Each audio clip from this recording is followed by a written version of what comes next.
Kiseng berper po kasatri jong kasenjuk kinong kayi. Kibakentup ya kinong terimau siap krasya bat kikali kamai. Kila maham jur ya kikatto kan ni company Shana Serok haki benta jong ke West Castles District.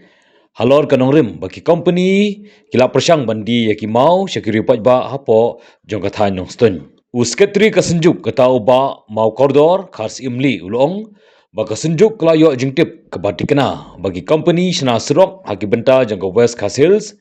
kila diru ya kimau syakiri pajba hapo kathan bat kila maham tingge balada ki company kedang yai beteng kasenjuk kan saai na kejing seneng batingge ka senjuk ki no supply mau na supply siap nata kaju kide ki bade na pok gitra jong crosser ni dan ani apok jong ni company menta kalong hadin ba ngiyo ya ka batikena bakini ki company ki supply sha ki lokal te nakliang ka jongi kini ki crosser ki jongi ki supply mau ki jongi ki la du nong hadu kata-kata nama kini ki ditat di umau pi te nakliang ka jongi pade katkum gador bangi ngi yadi kami hapsu nang taru kini kim yo permission kam dan hok ye kiro bakin supply seki local area kadetang jongi tilada kini ki supply no area